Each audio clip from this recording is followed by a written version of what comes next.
اب اس کو سمجھنا چاہیے. اصل میں جو بات مسئلہ تقدیر کے سمجھنے میں جو یوں سمجھیے کہ ایک بہت آسان فارمولہ ہے اگر سمجھنا چاہے انسان, اور یہ میں عرض کر چکا ہوں کہ سمجھنا چاہیں گے تو سمجھ جائیں گے, تفصیل میں جائیں گے تو الجھ جائیں گے, اور مناظرہ اور مباحثہ کریں گے تو گمراہ ہو جائیں گے. چنانچہ اسی پر میں حدیث آپ کو سنا چکا ہوں کہ ایک مرتبہ حضرت ابو ہریرہ فرماتے ہیں کہ حضور صلی اللہ علیہ وسلم برآمد ہوئے اپنے حجرے سے, اور ہم مسجد کے گوشے میں بیٹھے ہوئے تقدیر کے بارے میں بحث کر رہے تھے. تو آپ شدید ناراض ہوئے, اور اس قدر آپ کا چہرہ مبارک غصے کی وجہ سے سرخ ہو گیا کہ ایسے محسوس ہوا جیسے آپ کے گالوں میں انار کا رس جو ہے وہ ڈال دیا گیا ہے, وہ اس کے اوپر بہا دیا گیا.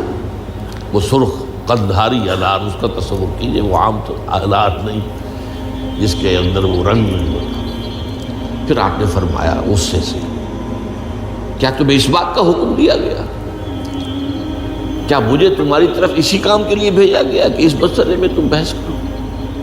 عزمت علیکم, میں تاکید کر رہا ہوں اس مسئلے میں بحث سے گریز کرو, بحث مت کرو.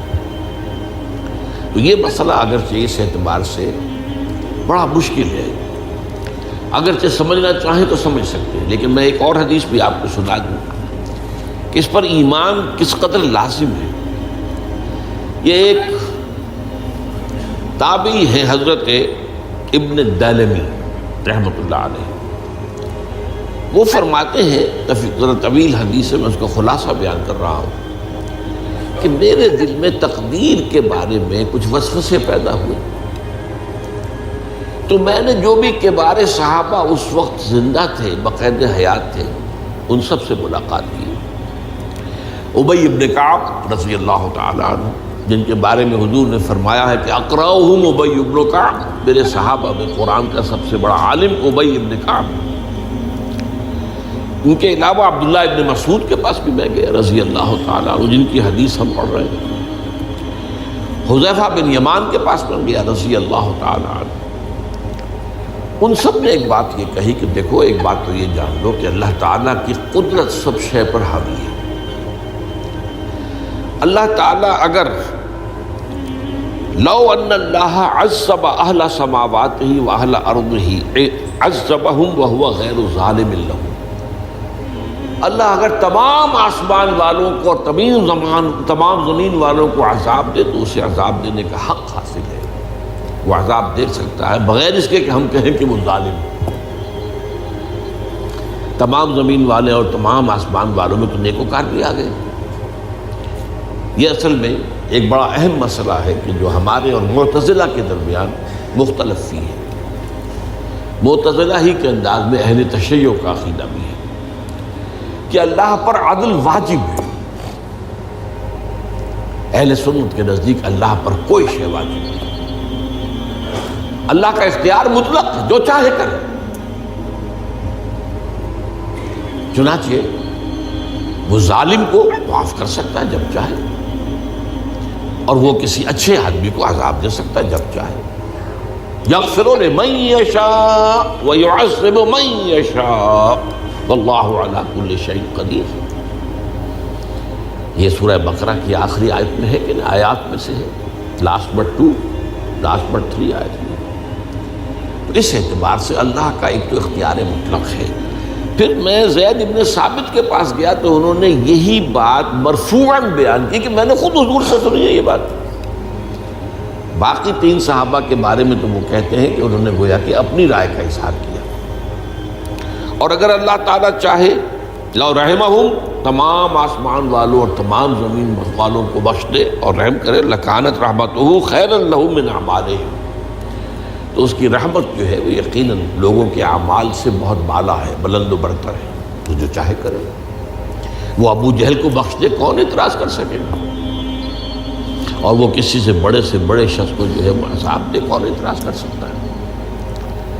اس اعتبار سے پھر انہوں نے فرمایا وَلَوْ أَنفَقْتَ مِثْلَ أُحَدٍ ذَهَبًا, اور دیکھو ابن دیلمی جان لو, اگر تم احد کے پہاڑ کے برابر سونا اللہ کی راہ میں خرچ کرو گے فی سبیل اللہ ہے، ما قبل اللہ منک حتی یؤمن بالقدر، اللہ تعالیٰ اسے تم سے قبول نہیں کرے گا جب تک کہ تم تقدیر پر ایمان نہیں رکھو۔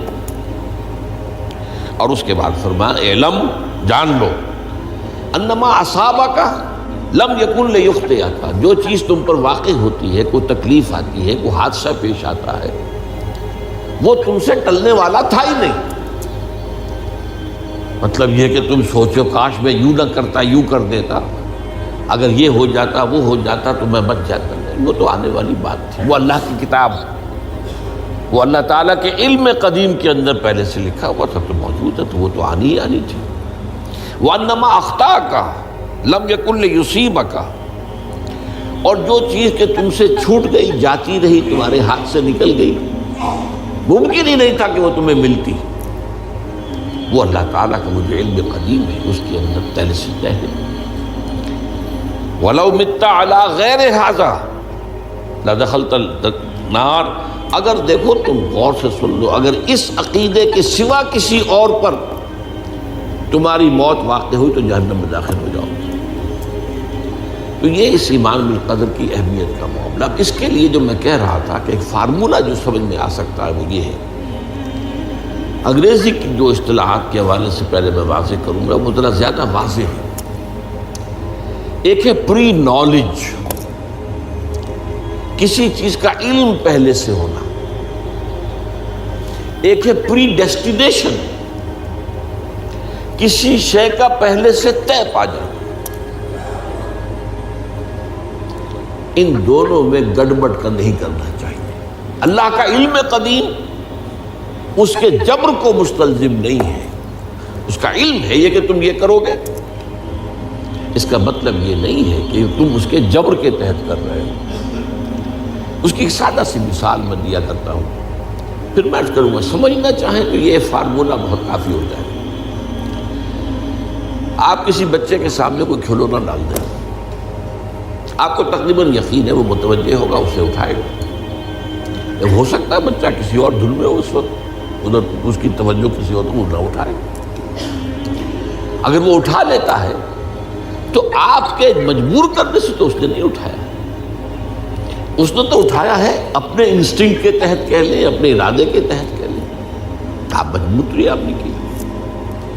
لیکن اللہ تعالیٰ کا جو اندازہ ہوتا ہے، وہ اندازہ قدر کے معنی اندازہ بھی ہے، میں بیان کر چکا ہوں آپ کو۔ اس کا جو علم قدیم ہے وہ غلط ثابت نہیں ہو سکتا، ظاہر بات ہے کہ پھر تو اعلیٰ کل شیء علیم وہ ہے ہی، اس کا علم قدیم جو ہے اس میں کوئی خطا نہیں ہو سکتی۔ یہ ہے در حقیقت پری نالج اور پری ڈیسٹینیشن، دونوں کے اندر فرق کر لیا جائے، یہ جبر نہیں ہے۔